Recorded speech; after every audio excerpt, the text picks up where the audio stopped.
It's great to be here with you. I was back in the green room and I was watching the Diamonds come out and be recognized. Congratulations to all of you.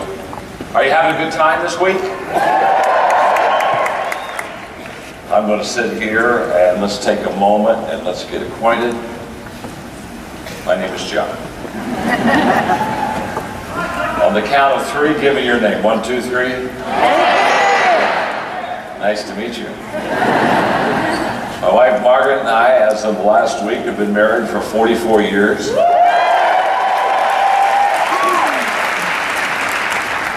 have 2 children, 5 grandchildren.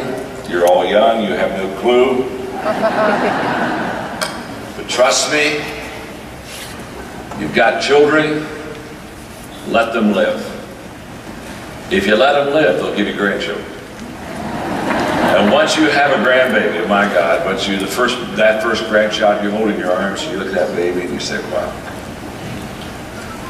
this is the most beautiful, intelligent baby ever born. I mean, no one has to tell you, you know that for a fact.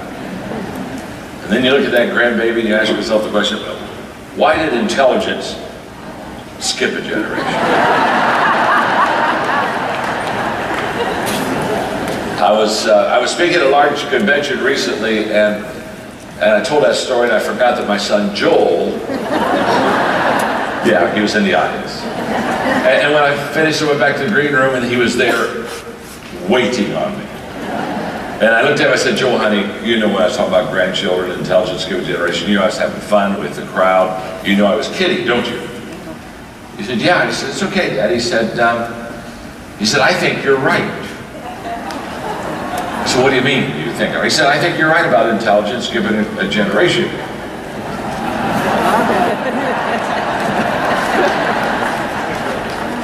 I said, you do?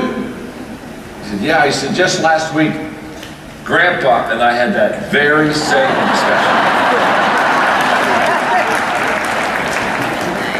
I'm so excited to be here with you today, and you have come because you want to grow, you want to learn. I thank Beachbody for allowing me to be here. What a great organization, what a great company you are part of. And I just, I know you're proud, and I know you're here learning, but I came for one reason. I came to improve your life. I came to put some stuff in you that has potential to not only help you be a success in this organization, but just to help you be a success in life. And so if you'll allow me, I'd like to dive in. I mean, because you came to learn, and I want to teach. So can we get going? Is that all right? Look at your neighbor and say to them, you're about to learn something. Go ahead and tell them that. Okay.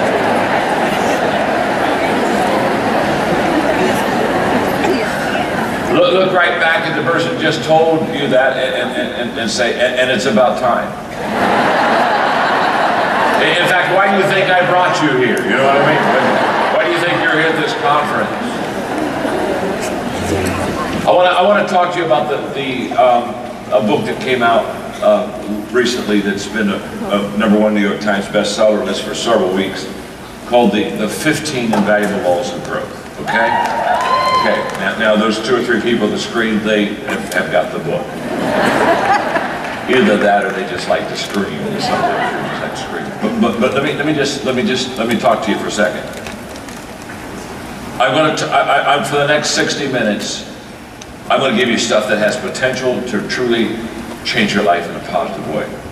So I want you to get your paper or get your iPad and let's go. In fact, look at your neighbor and say, take good notes, okay? And tell them, don't mess around here, okay? Yeah.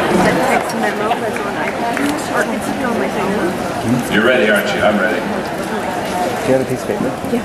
Fasten your seatbelts. We're getting ready for a ride, okay?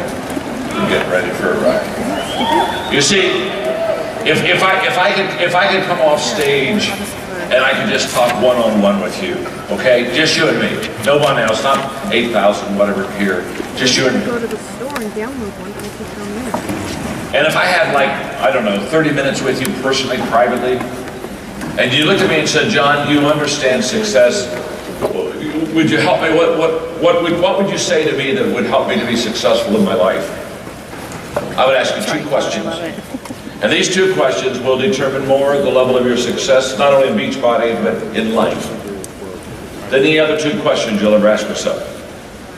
The first question, if I could walk into your life, is I would ask you, what are you doing to develop yourself? In other words, what are you doing personally to get better?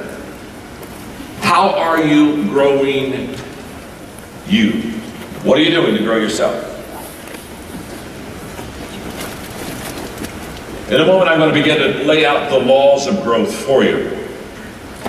But I'm here to tell you that 99% of you here probably do not have a personal growth plan.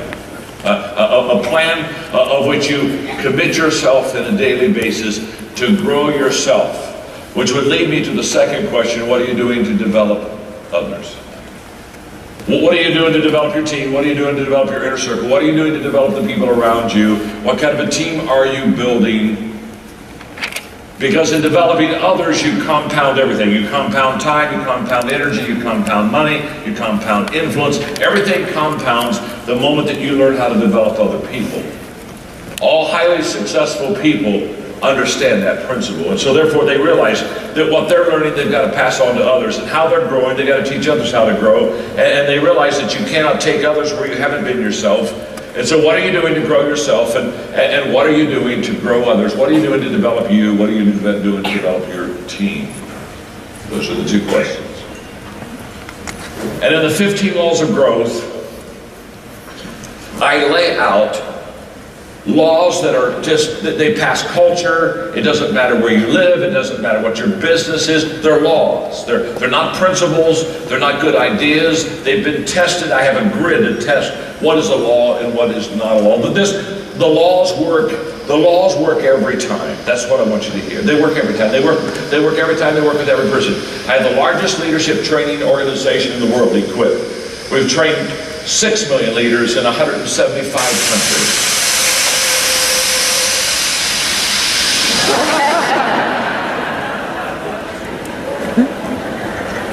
Is it safe to continue?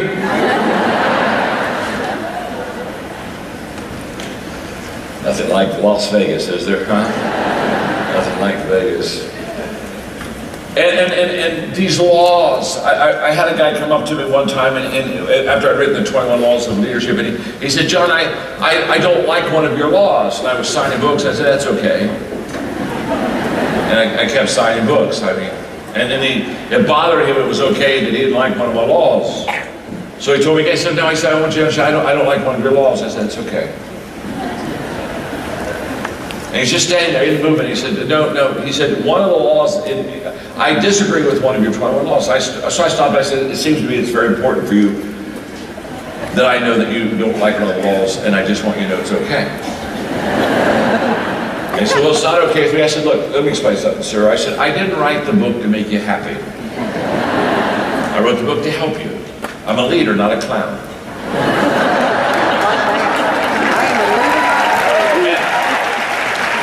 And I could truly care where, it doesn't bother me at all if you like one of the laws. It's like a person saying, you know, I don't like the law of gravity.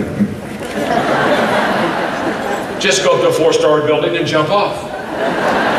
You see, immediately you'll buy the law. See, the laws never ask you if you like them. The laws say use them. Take them in your life. Because they'll truly change your life. And I'm not going to be able to do all 15 laws. Of course I'm not going to do all 15. I don't have time to do 15. I mean, that takes a day to do the 15 laws, okay? We've got an hour. So I'm going to give you maybe 4. Besides, why would I give you all 15 laws? You wouldn't buy the book. I've been doing this a long time, folks. I've been doing this a long time. Okay. So let's get going. Law number 1 is the law of intentionality. And the law of intentionality just says very simply, growth doesn't just happen. Because can I tell you something? Most people think growth just happens. My life changed in 1974 when I was having breakfast at the Holiday Inn in Lancaster, Ohio, and a man by the name of Kurt Kampmeyer looked at me and he said, John, what is your plan for personal growth and development? I'm in my early 20s, I'm a young leader, things are going pretty good. And I'm a little embarrassed because as a young leader, I thought I always had to have an answer. And so when he asked me what my plan for personal growth was, I began to talk to him about how hard I worked and the things I did. And he just listened very quietly, probably for 10 minutes. I was kind of like a plane circling an airfield. Are you with me? And it's trying to come in for a landing, going around and around. And finally, I don't have anything else to say, so I just shut up and land that sucker. And as soon as I finished talking, he looked at me and said, "You don't have a plan, do you?" I said, "No, I don't have a plan." Then he said the words that changed my life. He said, "Growth is not an automatic process. You will not grow automatically. You will not get better automatically. It doesn't happen." You see, after we are born, the only thing that's automatic is that we die. That's automatic. You don't have to take a course on this. You don't have to go to a seminar. I mean, just hang long enough, you die, okay? It's automatic. Trust me on that. You don't have to work at it. But especially in things that are important in your life, things that are going to be seeds of success in your life, they are all uphill. They're uphill all the way. You can tell you're on the road to success. It's always uphill. It's never even. It's never down. It's always uphill. There's always intentionality. There is always effort. And so I started talking to my friends, and I began to ask them, okay, I've got to have a plan for growth. And so I went to my friends for the next 6 months. If I ask this question once, I ask it 500 times. I look at people and I'd say, what? You know, I'd go to my friends, do you have a personal growth plan? And I got 500 no's. And all of a sudden it hit me. We go through life thinking that we automatically will improve. That was life-changing to me. So by my mid-20s, I developed my own personal growth plan. And I can tell you that 95% of everything I have in my life, 95% of what I know, everything that I know in leadership, is as a result of one day I committed myself to daily work a personal growth plan in my life. And the law, this is an amazing law, because this law just says you have to be intentional in things that you need to do to be successful. Okay, James Allen. James Allen, in his book, As a Man Thinketh, said these words. He said, people are anxious to improve their circumstances, but they're not anxious to improve themselves. And they therefore remain bound. I'll repeat it, it's powerful. It's not mine, it's James Allen's. People are anxious to improve their circumstances, but they're not anxious to improve themselves, and so he said they remain bound. Why do they remain bound? Because they don't understand. You can't fix the outside, you've got to fix the inside. You can't control the outside, you've got to control the inside. You start on the inside, you grow first. You don't try to fix all the stuff around you and not fix yourself. You cannot travel without until you first travel within. That's a fact. And I run into people all the time. They want their problems solved. They want an easier way to success in business. And what they don't understand is that they're looking for gimmicks, they're looking for shortcuts, they're looking for secrets. I love the people that want to give you secrets to success. Dear God, help them. There are no secrets to success. It's so simple, it's so basic. I'll give it to you later.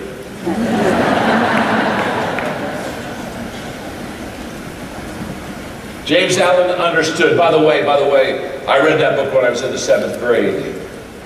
As a Man Thinketh. It's a classic. It's 72 pages. I read it every year. I have it memorized. It's a classic. You see, I grew up reading all the great success books. Because my father paid us, I'm the middle child, he paid the 3 of us. Our allowance was based on reading good books.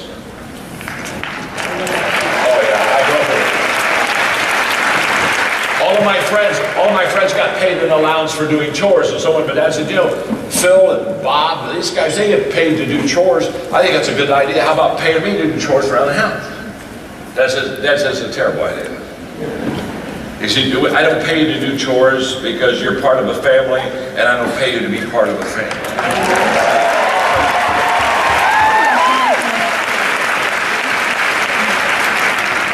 So let me explain it this way, that by the time you were born, John, you already owed your mother for 9 months of ruined board. So shut up and take out the garbage, you know what I'm saying? And Why would I pay you? Why would I pay you to take out the garbage unless I wanted you to grow up and be a garbage man? He said, I put my money where my values are. And we were required from the 7th grade on to read 30 minutes a day of required reading, of which he put the books in our hands. I can tell you, well, by the time my brother graduated from college, he was already a millionaire. By the time I was 28, I had the 10th largest nonprofit organization in the country. By the time my sister was 27, she ran a hospital. Listen to me very carefully. Listen to me very carefully. Not brilliant kids, not brilliant kids. Kids that were exposed at a very young age to all the success principles. I was reading Success Magazine. I was flying down to Rio 2 or 3 years ago. In Success Magazine, they had the 25 most important books you could read to be successful. I thought, what a wonderful article, and I read it. And then I decided to go back and count the books of the 25 that I had read.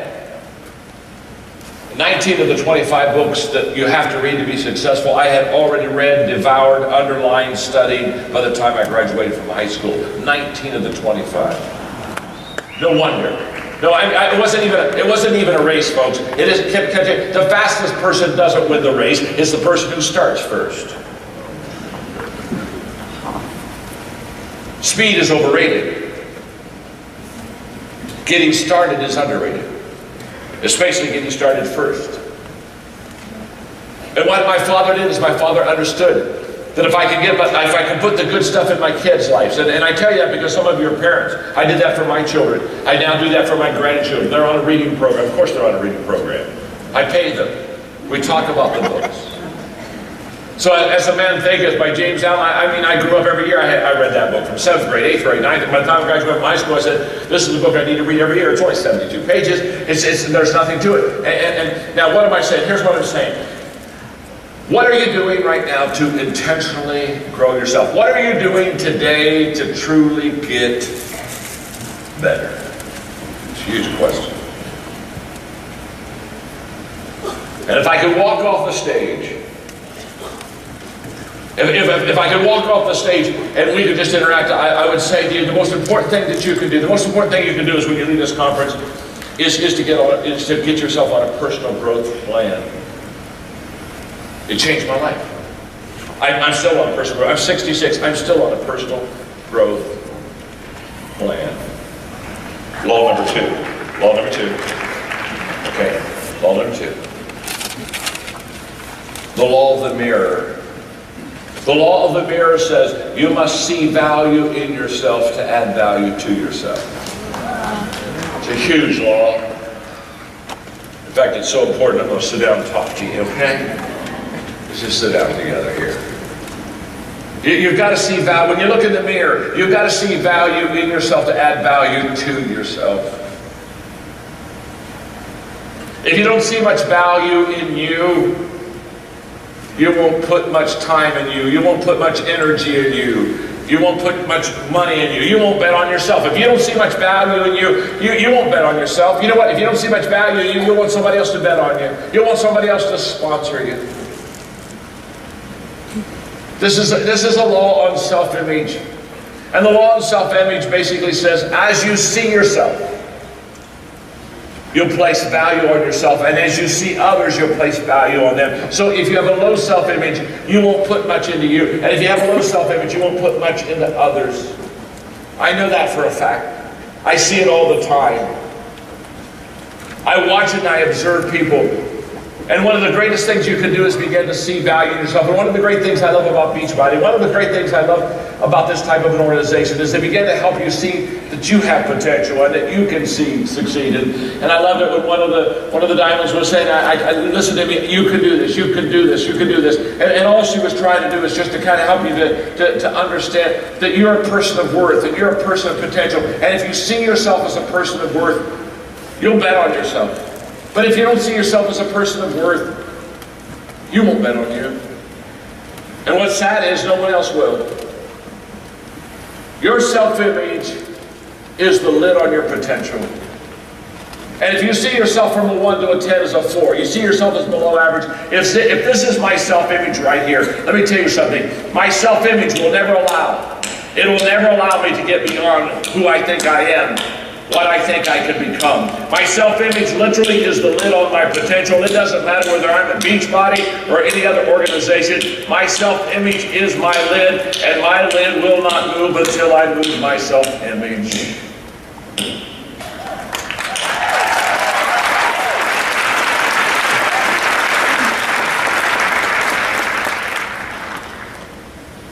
Now, my name's John, and I'm your friend. And trust me, I know what it is to develop people. We've trained 6 million of them in 175 countries. I understand this game very well. I understand it very well.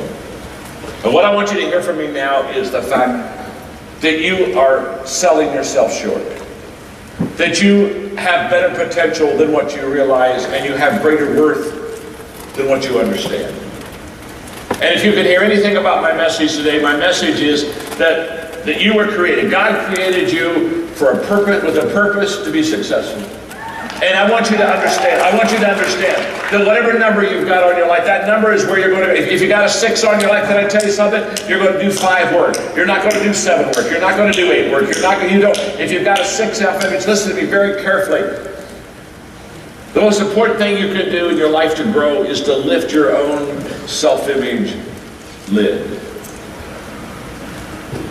Now, how do you do that?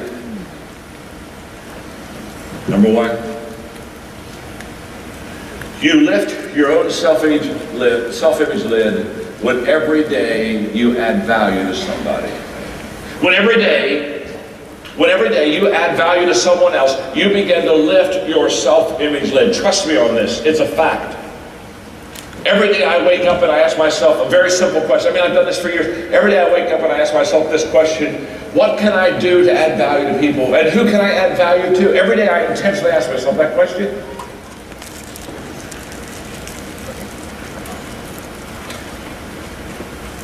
And every day I purposefully, intentionally add value to someone. When I was having breakfast at my hotel this morning, there was an individual that I had seen every morning, and so I went over and introduced myself and asked them for 5 minutes of their time, and I just sat down and I shared with them that I had watched them as they walked around the people, and they had a good presence about them, and I just wanted to know how much they'd add value to me. Every time I came down from breakfast, they just had a smile, and I just poured myself into this young lady for 5 minutes. She walked away, I could tell. Well, I was adding value. I mean, you'll increase your self-image when you give yourself away. You see, Robert Louis Stevenson said, I determine success by how many seeds I sow daily. He said, it's the seeds I sow daily, not the harvest I reap. Most people, they're looking for the harvest. And I'm telling you today, forget the harvest. Just start sowing seeds. Just start adding value. I've done it for many, many years. I understand. There's a huge return. But if you just sow seeds, if you just add value every day, it'll do something that will unbelievably add value to you. And it will increase your self-image. Let me tell you something else will increase your self-image. Every day, do the right thing, even though it's the hard thing. I've observed and I've watched people that have a good self-image. They don't cave. They don't follow peer pressure. They make their own decisions, and they make the right decisions, even when it's the hard decisions. They don't back away from them. Wow. Your self-image will so greatly determine your growth. Law number 3. Before I give you law number 3, let me ask you a question. Are you learning something? Then we'll continue. Look at your neighbor and say, are you learning something? Ask your neighbor.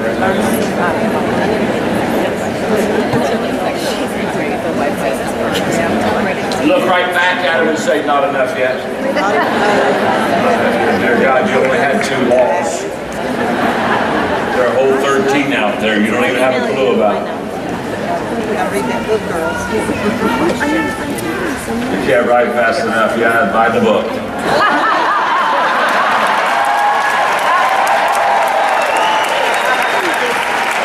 That's the reason I go fast. I don't expect you to keep up. It's not my first rodeo. Law number three is the law of awareness. The law of awareness says you must know yourself to grow yourself. Oh my gosh.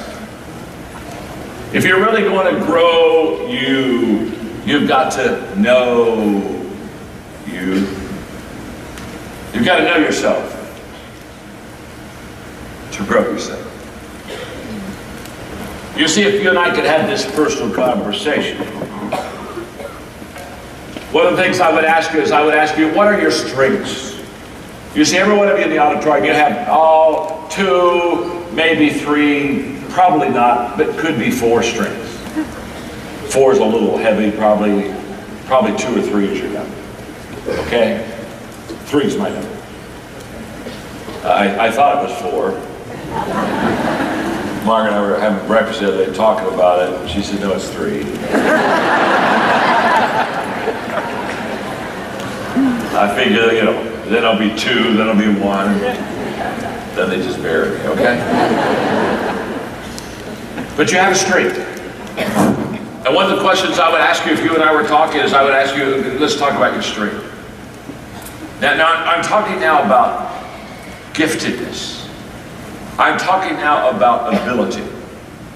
I'm talking about how you are wired. This is not something that you chose. This is you. This is in your DNA. You have a strength. I have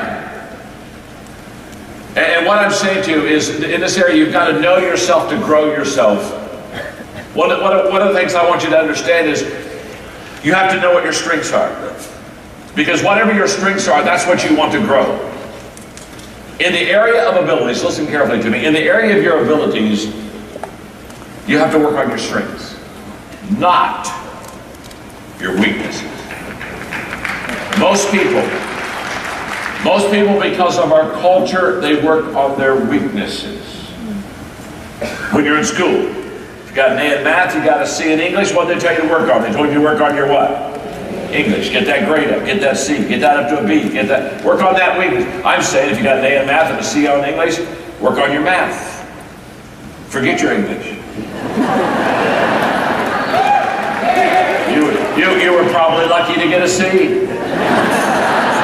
Teacher probably liked you and bumped you up a grade.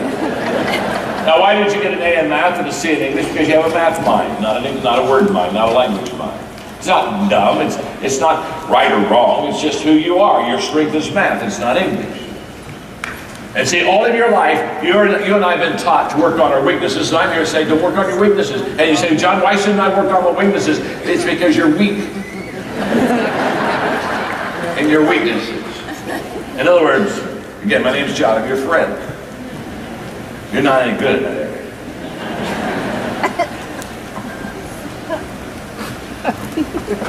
I'm here to set you free.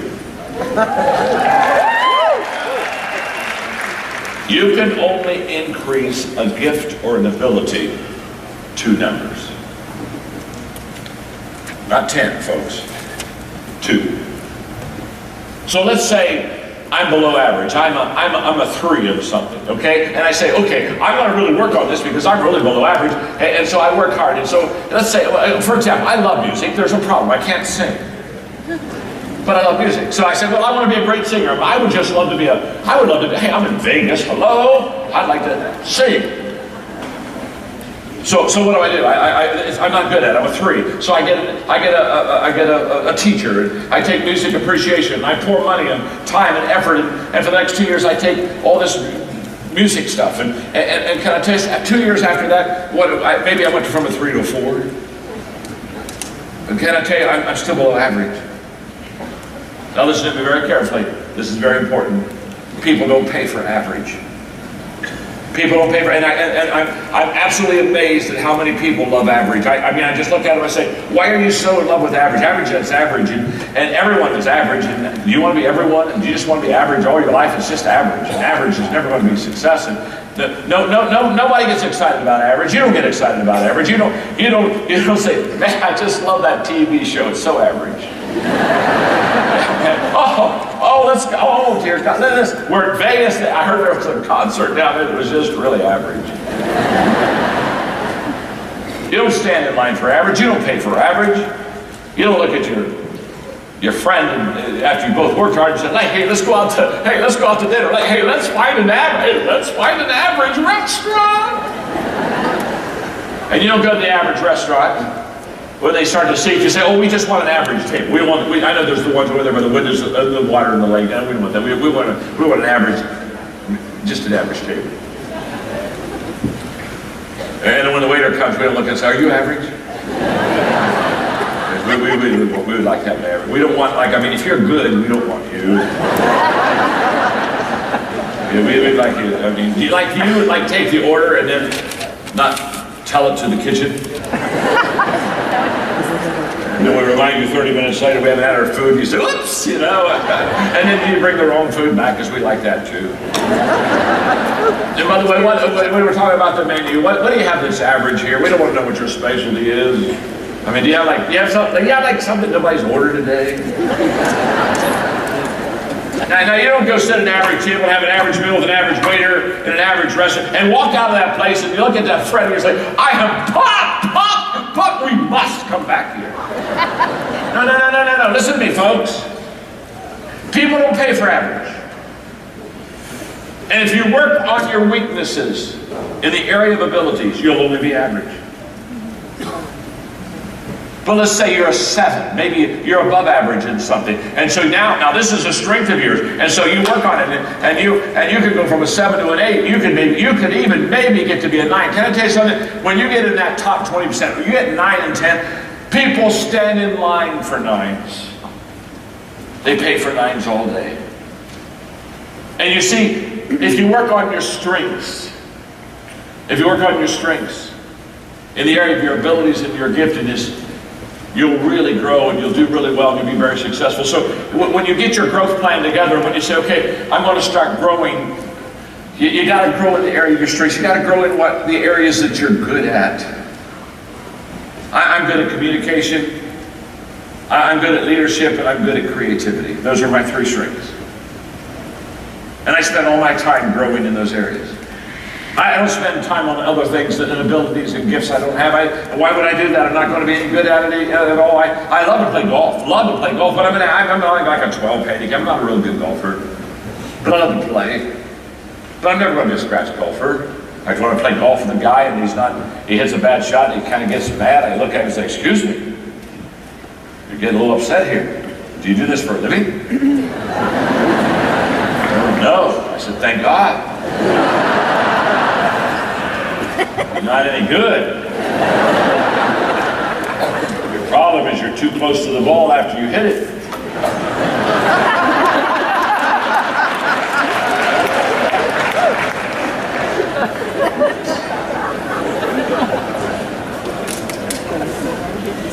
If you didn't get that, you don't belong here.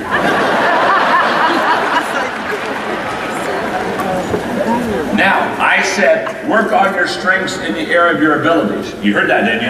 Yes. Now let me tell you what you work on. You said, should I work on your weak areas? Yes, let me tell you where you work on your weaknesses. In areas of choices. In areas of choices, work on your weaknesses. In areas of ability, which is not your choice, it's just who you are, work on your strengths. So you say, what's a choice? Well, discipline's a choice. If you're not a disciplined person, you better work on it real strong. Because you can't be successful in this business if you're not disciplined. Attitude, that's a choice. Of course it's a choice. Now let me just, in areas that are not choice, in areas of strengths like gifts and abilities I talked to you about, in areas that are not choices, the growth is incremental, it's slow, and it's not large. It's 2 numbers. In areas of choices, the growth is fast and it's exponential. You can go, literally, in areas of choices, you can go from a 1 to a 10 because it's a choice. If you're not disciplined, and one day you say, I can't be a success in this business. I'm listening to all these diamonds. They're disciplined people. I'm an undisciplined person. I've got to get disciplined to be good in this business. Now that's a choice. You can be a 1 today, and in 3 months you can be a 10.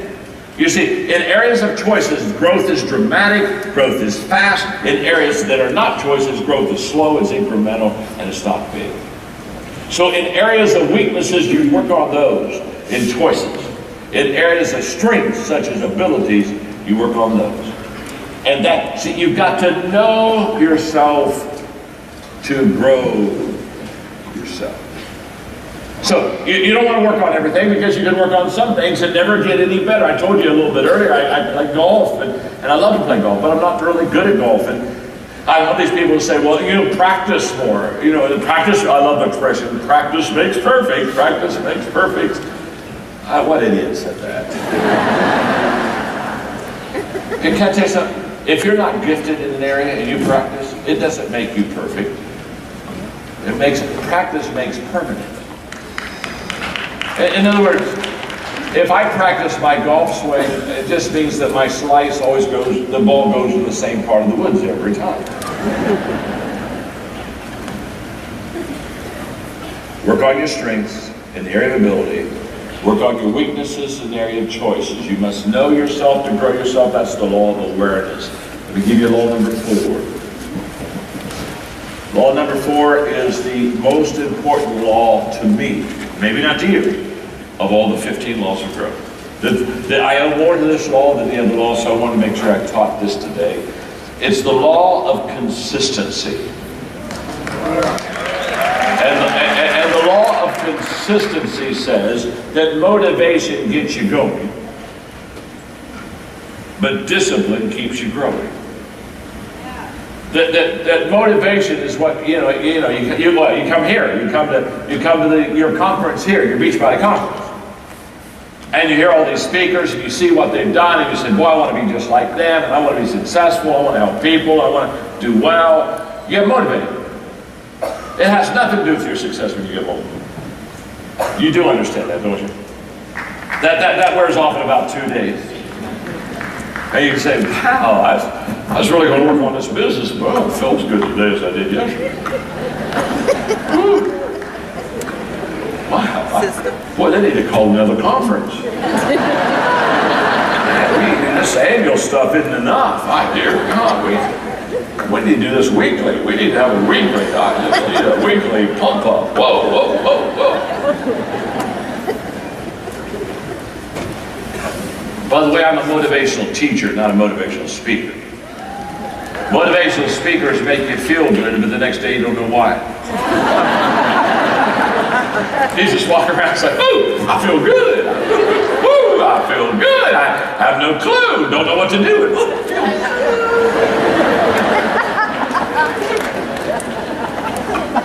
good. You see, a motivational teacher, they make you feel good, but the next day you know why. If the stuff you are writing down now, if you'll just take this 3 days from now, it works just as good as it does right today. Trust me, folks.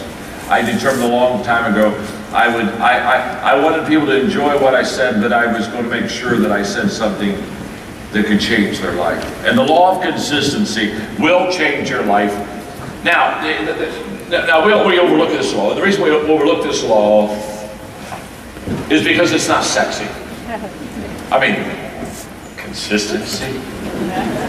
I mean, if somebody said, can I just sit down at the moment and let's just have lunch? I just look up to you so much, and you've taught me so many things, and there are so many things that are wonderful about you. Can I just talk about you and how wonderful you are? And you said, well, yeah, I have time.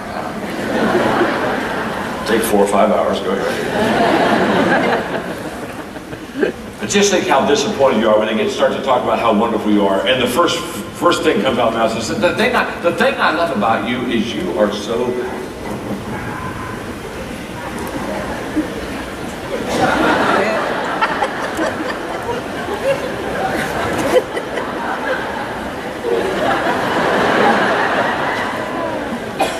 consistent. Now you had 10 adjectives. Consistent wasn't one of them. Isn't that true? You see, this is an amazing law, but we want to look over it because you see, when the diamonds are up here and they're getting recognized, and everybody's clapping and cheering and they're doing all the stuff. By the way,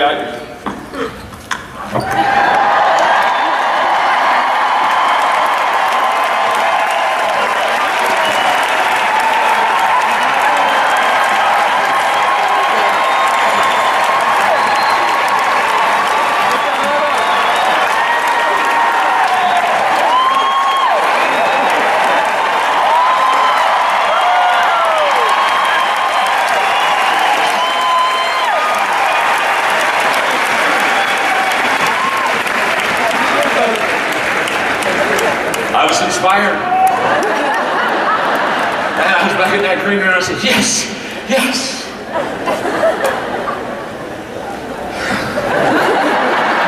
You say, now when did that old man die? After 20 push-ups on stage. Now here's the point. Consistency wins the day. I've been teaching leadership since 1974, almost 40 years. That's consistent. I've been writing books since 1979. That's consistent. I've been developing CDs and DVDs and resources since 1982. That's consistent. In other words, this consistency stuff, it really works. And the problem in so many of these kind of businesses is you jump in for the quick fix. You say, okay, I'm going to give Beachbody a try. Yes, I am. And I'm going to just give it my best effort for 6 months.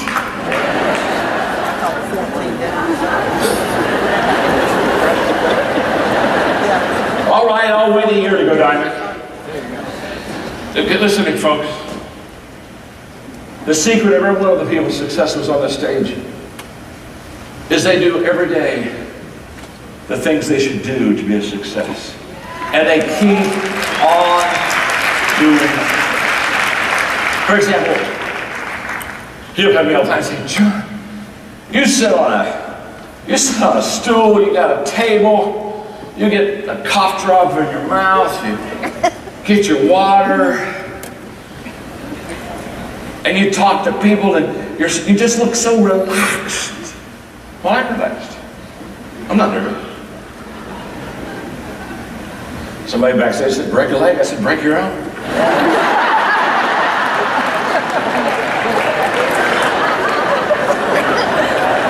I don't want a broken leg. Dear God, Joe, for that. But you say, John, you just are relaxed and you just seem so comfortable. I am. I'm not nervous. I wasn't nervous backstage. I'm not nervous now. I'm as relaxed talking to, I don't know, 7,000, whatever, as if somebody's one-on-one over the corner with me and you and I are just having a one-on-one conversation. I'm nervous. And you say, how could you just be so good? It's very simple. I've done this 12,000 times. 12,000. 12,000 times. Let me explain it this way. If I'm not good now, after 12,000 times, we have some real deep issues to discuss. You say, well, John, you just make it look so easy. Well, it's easy. It's as easy as can be. I don't mean to sound kindly. It's very easy. I mean, people think I'm working now. I don't think I'm working. I'm having fun. I'm enjoying this. I'm working is not work. In fact, I don't even know what work is anymore. I've done this, and I love doing this, and I love adding value to people, and I get work and play confused. And somebody said, I think you're a workaholic. I said, no. I said, I think I'm a workaholic. I just love this. I love this. And you say, oh, I wish I could do that. We can. 12,000 times from now. You'll sit on a stool. Drink water. Do push-ups. It only takes 12,000 times. Malcolm Gladwell says, nobody becomes great at anything until they've done it 10,000 times. Now what am I saying? Look, this is consistency. I just do it. You see, by the way, I love this. I love these people who say, okay, this is my first time doing this, and I've never done this before, and I really want to do a good job. And I smile and say, forget it. I said, forget what? I said, forget about good job. What do you mean forget about good job? It's your first time. Listen to me carefully. My name's John. I'm your friend. Listen. Nobody's good the first time. Nobody. Nobody's good the first time. You weren't good the first time you tried to talk. You didn't one day just get up and start talking in sentences to your parents. You just said one word. Wow, wow, wow, wow. And the only people that knew what you said was the grandparents. Grandparents interpreted for you for the next 2 months. You weren't any good when you first started. And when you started walking, you weren't any good. You didn't get up and say, I want to walk a block with my family today. You took a step and you fell down. Okay, now listen to me. I'm your friend. You're not good the first time. So quit worrying about being good the first time. You don't need to be good the first time. You just need to have a first time.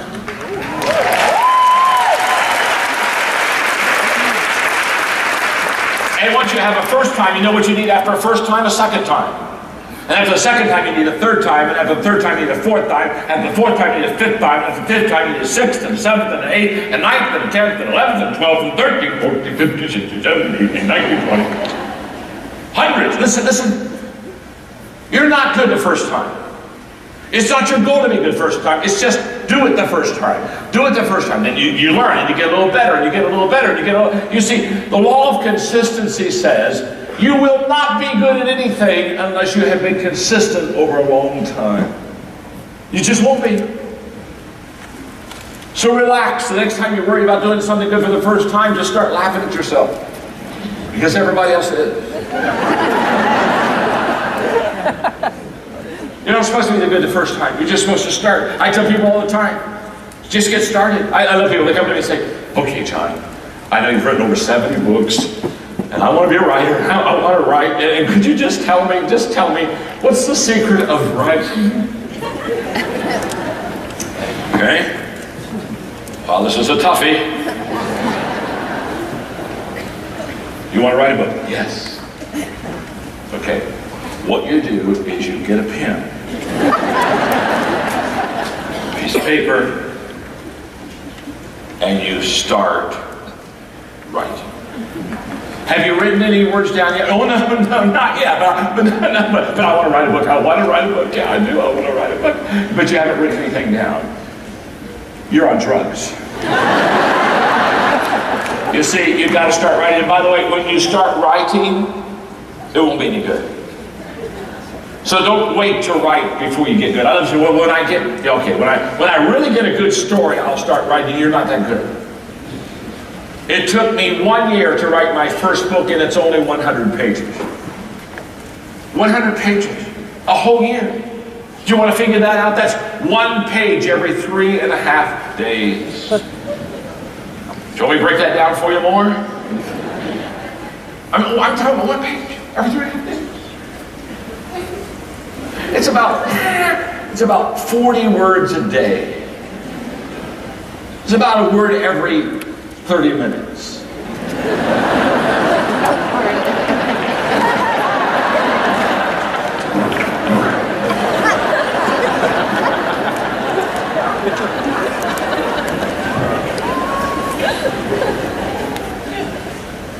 And I had in my 100 pages, I had 33 chapters.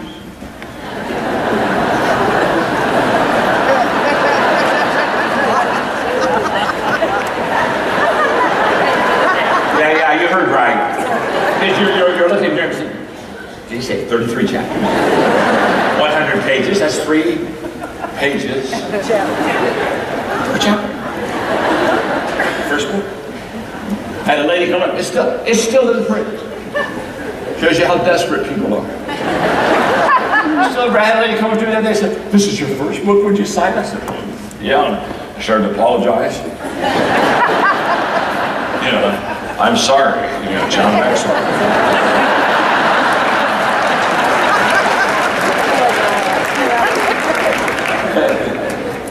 And she said, oh, I love this book. And I just stopped writing. I said, you do? Oh, she said, I love this book. She said, I said, what do you love? She said, the short chapters.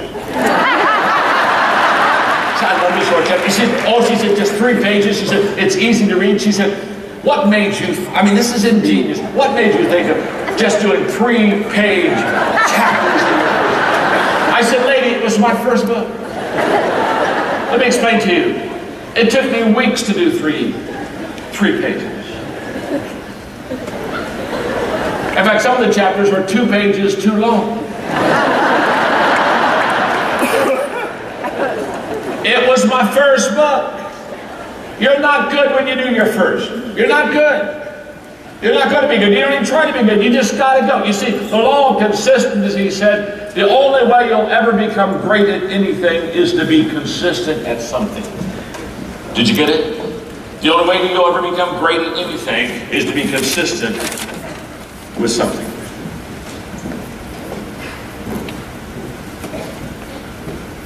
And the problem with too many people when they get into business like this is they just absolutely think they can get good too quick. And they don't have a sense of realism to it. Now, is it a great business? Yes. Can you go diamond? Yes. But it takes consistency, it takes effort, it takes energy. All right, let me teach you the rule of 5. You're so good. You're so good. You're so good. I don't teach this to everybody.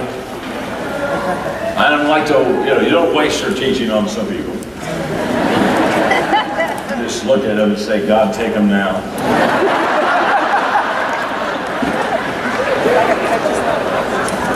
Doorbell rang, nobody's home.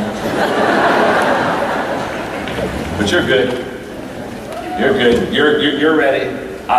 Okay. What I want to teach you for the next 8 minutes will change your life. Yeah, now I'm not saying could change your life. If you can grab what I want to teach for the next 8 minutes, you'll catch me. You'll catch me like the guy caught me last night. I was in one of those little candy stores getting me some licorice jelly beans for my nourishment for today. It's part of my preparation. And he came up to me and said, John, he said, I heard you 7 years ago, you changed my life. He said, tell me about it. Rule of 5. I'm going to teach you the rule of 5, and this will change it. So look at your neighbor and say, this will change your life.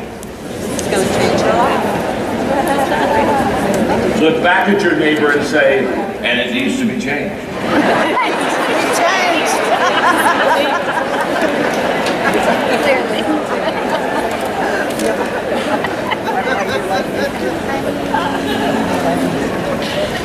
You ready? Here's the rule of 5. Here's rule of 5. If you have a tree in your backyard that you want to cut down, and you have an axe, if you pick up the axe and you go to that tree and you swing 5 times.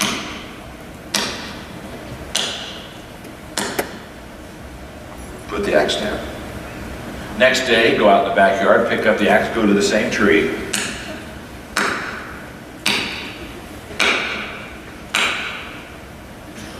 Put the axe down. The next day, you go out in your backyard, you pick up the axe, you go to the same tree.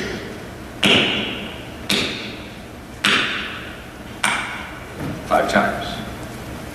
If every day you pick up an axe and you go to the same tree, and you take that axe and you swing 5 times at that tree, just 5. Not 15, not 50, not 500, 5 times.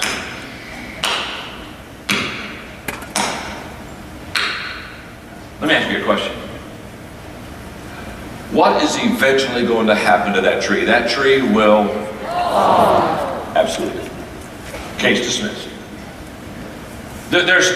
We don't need to talk nor debate or question about the tree falling. It will fall. And what's interesting is we only swung at that tree 5 times. But we every day went to that tree, and we 5 times with that axe, we hit that tree. Now, if the tree is big, it may not fall for a couple of years. If the tree is small, maybe a couple of months. You see, the size of the tree will determine the time it falls. But it doesn't matter what size the tree is. It will fall if you every day swing 5 times, take an axe, and hit that tree.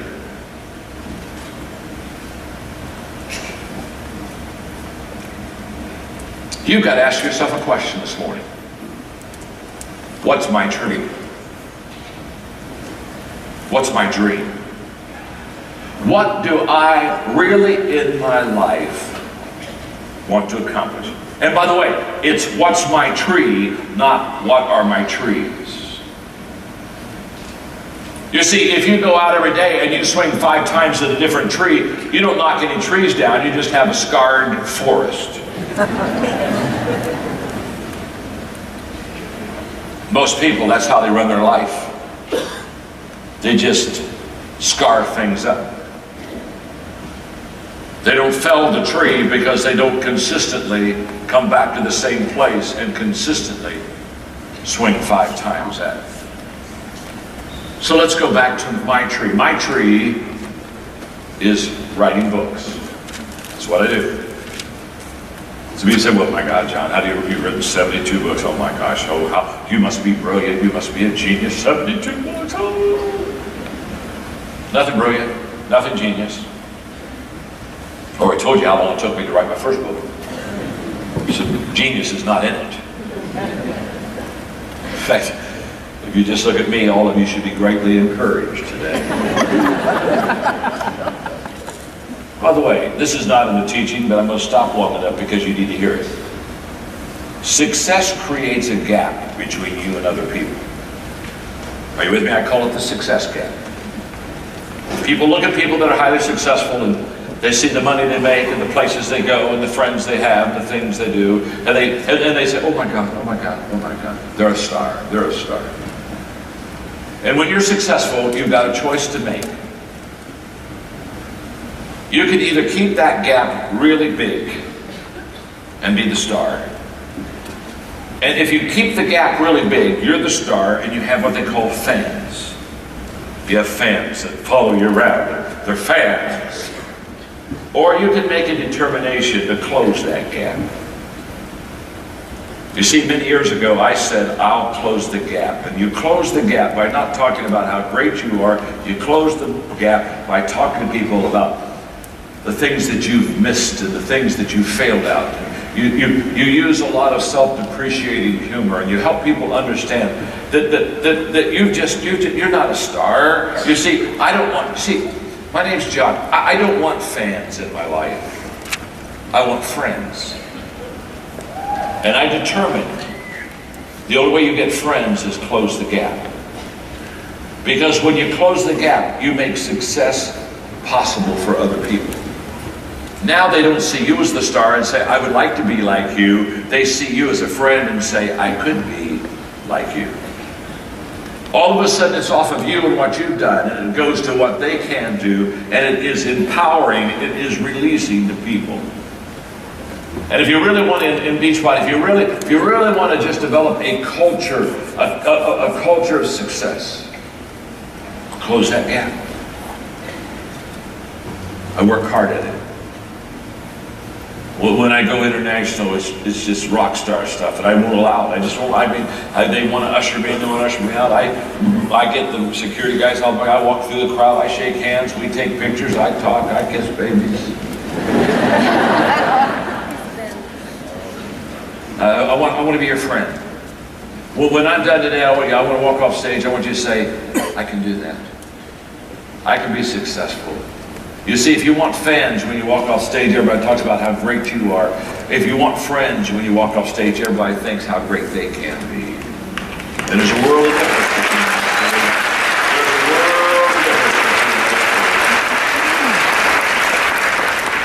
Now let's go back to the rule of 5 in writing. People ask me all the time, say, how do you write your books? Well, it's very simple. 1 word at a time. I've not found another method. I've tried a couple times to a blank page, look at it and go.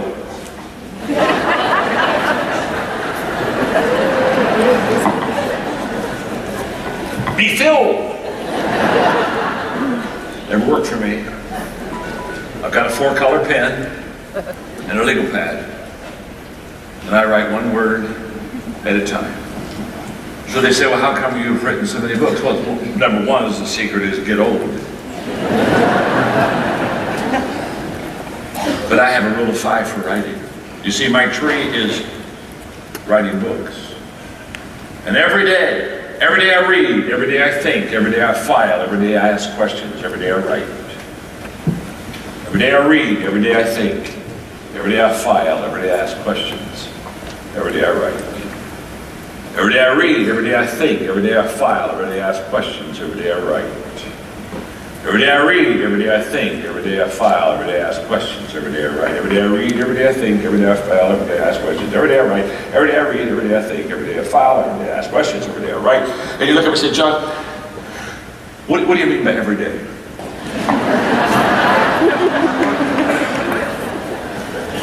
What I mean by every day is every day. Now, okay. Just one more question. When you say every day, you mean every day? Can I tell you something? Every Christmas. Guess what I do every Christmas?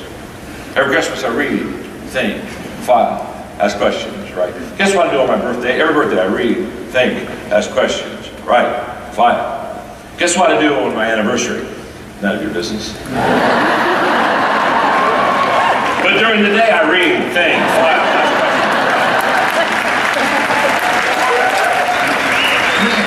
questions. Every day. You see, the key is every day. Can I tell you something? You're better to do essential things every day than big things someday. We overestimate the event.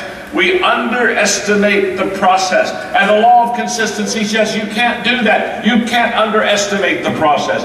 The secret. Okay, here, I told you earlier, I'd tell you the secret of success. You thought I'd forgotten it. I've forgotten it.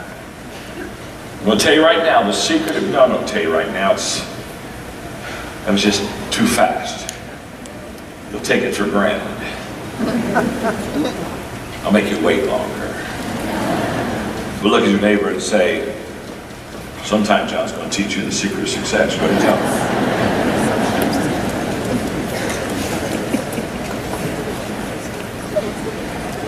See how much better it is when you have to wait for something? Now you're ready to listen. The secret to your success is determined by your daily agenda. What you do every day determines your success. Every day, by what you do, you're either getting better or worse. Every day, you're either preparing or repairing. Every day. Every day. People come to my life and they say, John, what books? What books should I read? If you read the 72, I can tell you what books you should read.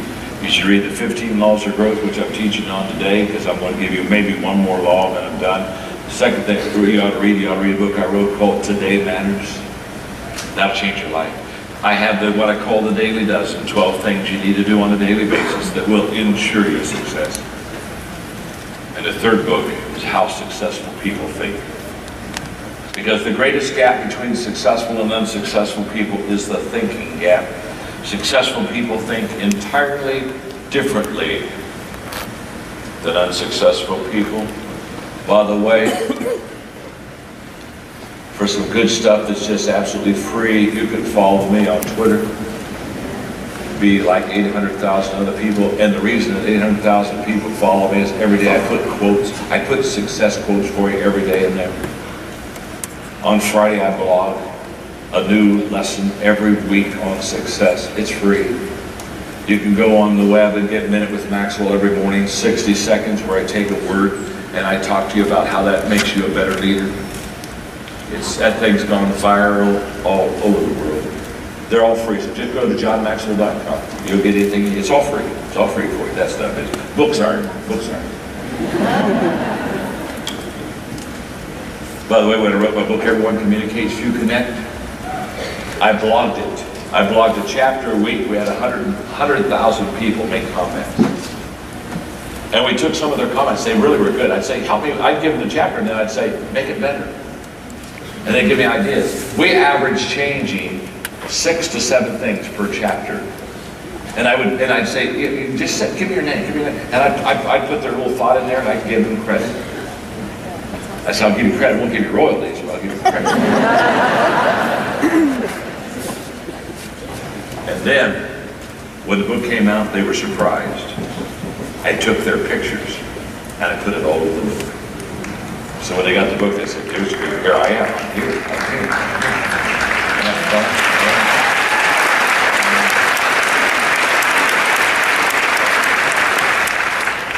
I wish I had time to talk to you about communication. Oh my God.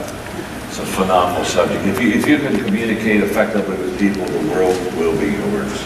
The ability to connect with people is the #1 success ability that will give you what you need in life. That's a fact. Okay. Let me teach you one law. I've got 4 minutes and 16 seconds. One more law. That gives you 5. That means you only have 10 to go. And if you don't get the book by the weekend, you probably never will make it in this business.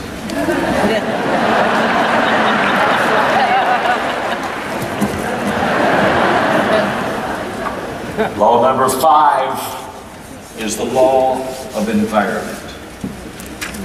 And the law of environment says growth thrives in conducive surroundings. In other words, you grow better when you're in an environment that is conducive to growth. And I say this law to last because I think that's one of the great contributing things that Beachbody does for you. I think one of the great things that this organization does for you is it gives you a growth environment. It puts you in an environment that is conducive to grow and develop yourself. I mean, you're very fortunate because when I was your age, I wasn't in a growth environment that was conducive. In fact, I was in an organization that wasn't any good. Their idea of progress was moving backwards slowly. Okay? I was in trouble.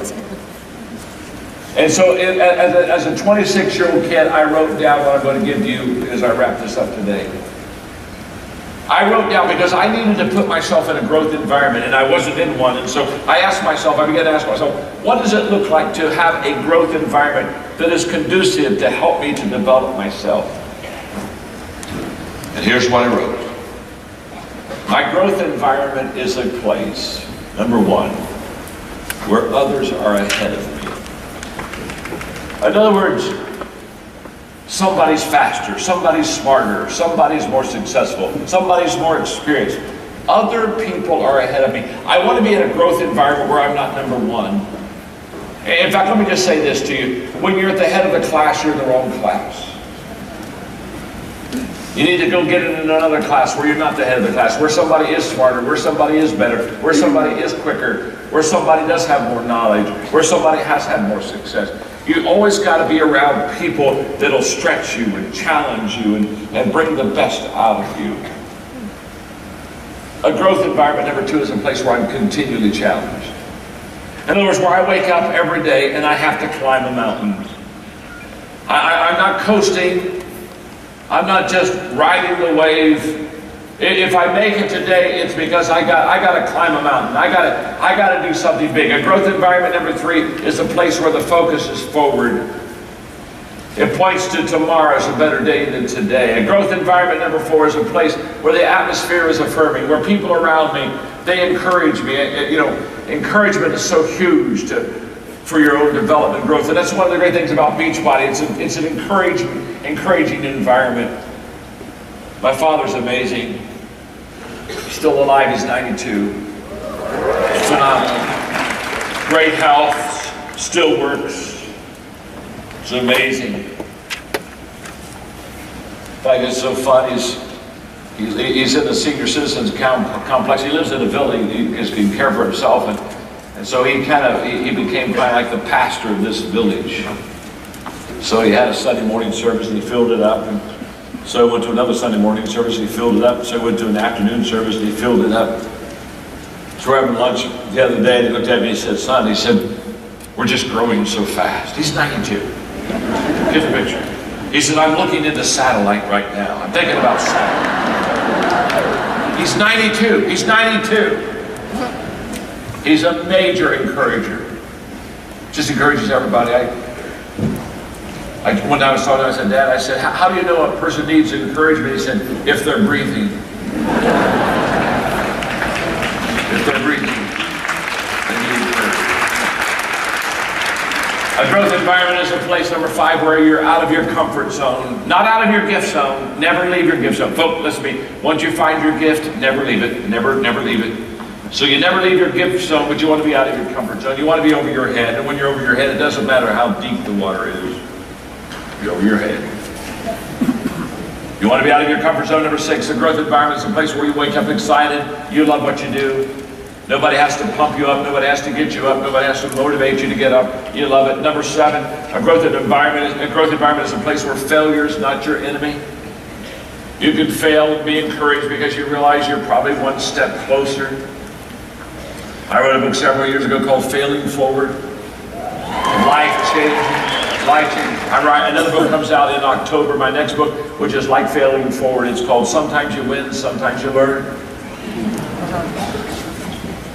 It's a good title, isn't it? After 72, you just get good. It's the law of consistency. A growth environment is number 8, where others are growing. In other words, you're not the only one growing, so you're not like sticking out like, oh man, you're growing, and the rest of us, we haven't grown for a long time. Number 9, a growth environment is a place where people desire change. They want to change because they understand they can't grow without changing. And number 10, a growth environment is a place where growth is modeled for you. You get to see it with your own eyes.